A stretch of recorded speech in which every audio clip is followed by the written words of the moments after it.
Is it hard to access affordable, healthy food? Then listen carefully. Darrell Addison, an African-American inventor, has patented a process for growing food on demand. He called it Torpedo Pot. Torpedo Pot is a fully automated flower pot that gives you control over your plant's environment. All you do is add soil, seeds, and plants to the flower pot and watch it grow. Yes, Torpedo Pot grows the rest. Visit www.torpedopot.com. Peace, family. My name is Vicki Dillard, and I'm so pleased to be a contributor here on African Diaspora News Channel. Please make sure that when you come in, you give us a big thumbs up and share this broadcast, that everybody know that your sister with the curly braids is live and direct, or streaming live and direct. Thank you so very much. Now, family, I have a very interesting story to share with you.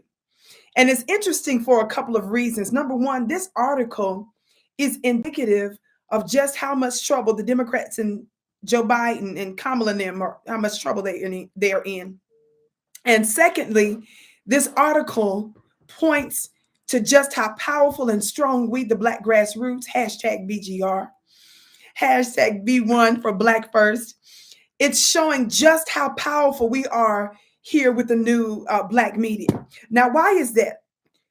Van Jones pens a public op-ed.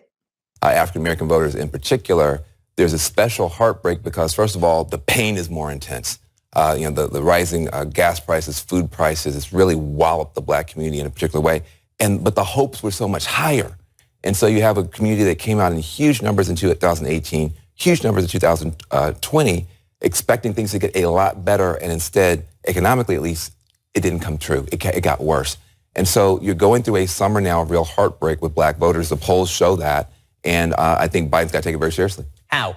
Well, a couple of things. First of all, I don't think that they're doing a good job or even trying to communicate some of the stuff that's been done for the Black community. For instance, billions of dollars for Black colleges. Nobody knows that. The Department of Justice has Kristen Clark in place now. They're actually now going after police departments and fixing police departments in a way that hadn't happened under Trump. They've backed off. The Department of Justice under Trump was charging people way too much criminally. They're backing off of that. You also have more Black women put on the federal courts of appeals than have ever been done by any president. Even though it's had 8 years, he's done it in less than 2. He's doing stuff. They're not communicating. I think if I were the Democratic Party right now, the Black community is a firewall.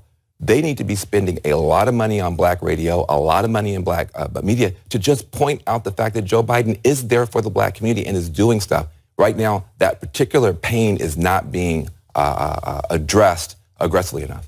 And one thing I think is a struggle for any White House, which is once voters have an idea of something, an analysis of something, it's often a pretty entrenched feeling. And what you're talking about is backed up in poll numbers. CNN's poll, when it comes to Black Americans' approval of Biden, 57% say they approve, but 43% say they disapprove. It's a big number for a Democratic president.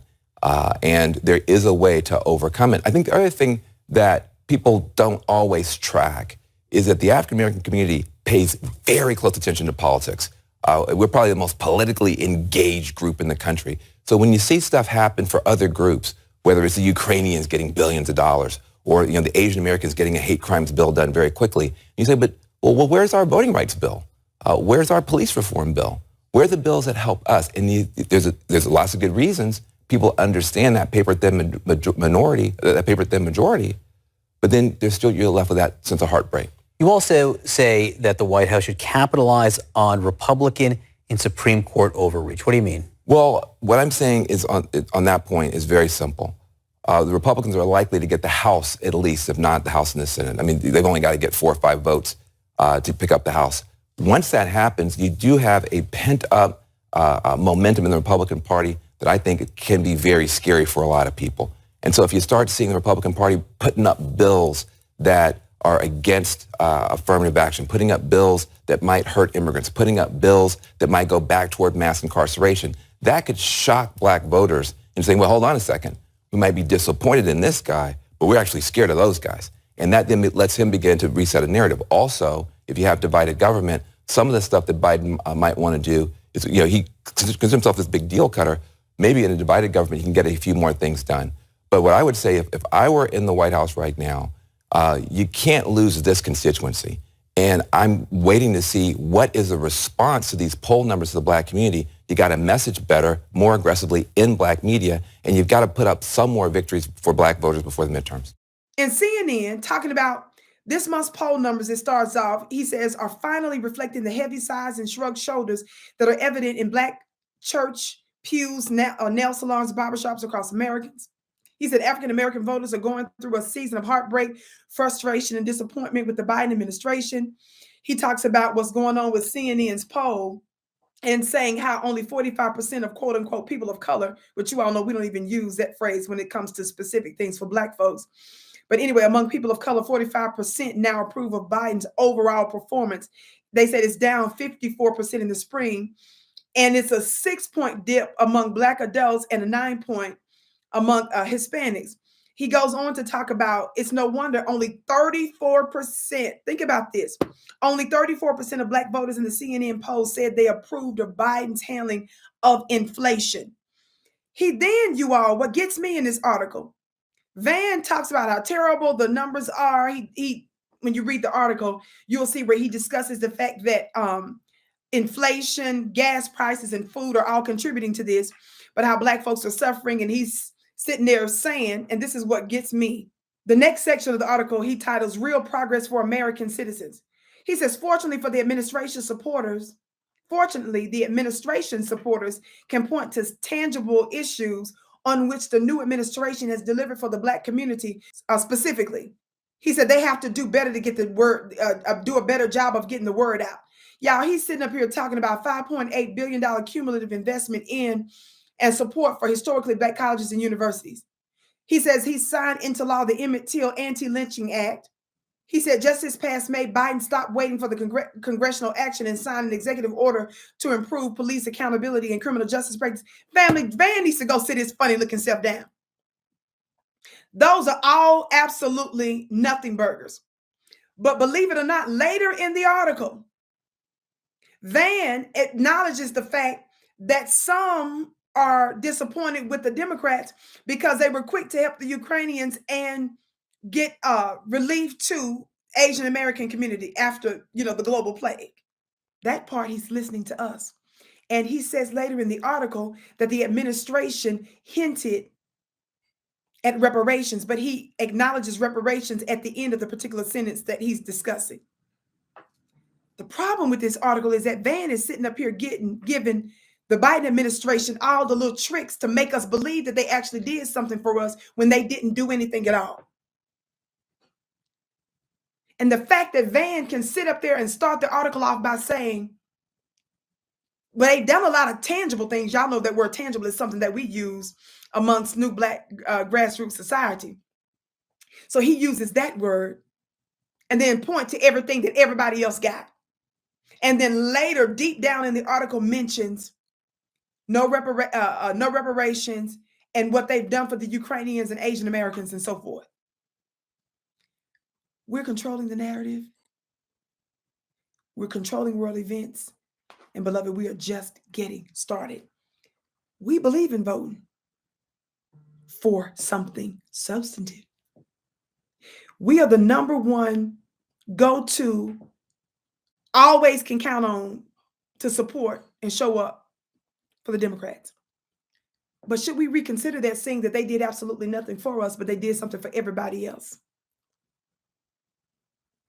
We don't need any special studies. There doesn't need to be any special infrastructure in Congress to make it happen for us, because they know what we want. We see clearly that over $1 trillion plus dollars was sent out when they considered it a drop of a dime, a global emergency, and most Americans got a check, and most Americans got at least a couple of checks. We see what you did for Ukrainians, for the Afghans, for the Asian Pacific Islanders, for the LGBTQ community and others. We ain't taking no for an answer. We're going to have to reconsider how we use our vote. We do believe in voting for something. We put our support behind our brother, Mr. Dixon, Marcel Dixon. But the Democratic Party mocked him and didn't support him. Why? Because he was pushing for reparations.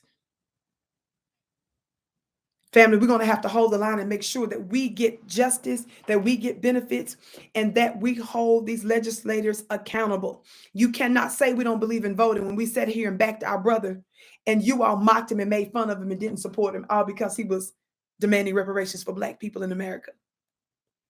I'm going to stay on top of this story. You can count on it. My name is Vicki Dillard. Be sure to sign up as soon as possible for my new spiritual school. It used to formerly be known as Club Vicki. I'm no longer in partnership with the network for that, and I don't even have access to my former students. So I'm starting my own school. I have Vicki University, where I'm going to be teaching all kinds of yummy spiritual courses and classes. But under Vicki University are my weekly spiritual masterminds, my spiritual school, my school of magic is what I'm going to call it.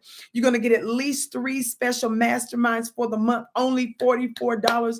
Join today. You can't beat that with a stick.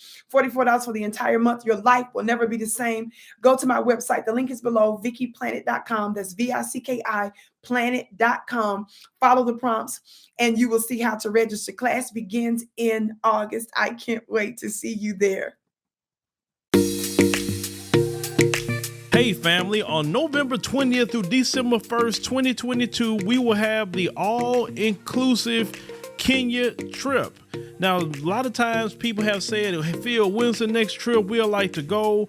I want to see Africa for myself, but this is the time to go. Everything will be taken care of. All excursions are paid. You can do monthly payments. You know, they'll have safari and a 6-city tour. You will see Charlie Island, which is something that we did not see last time on the tour. This tour will be 12 days instead of 7 days. So make sure to secure your place on the trip by going to www.wbsvs.com, make your deposit, and then you can start making your payments, and we'll see you in Kenya.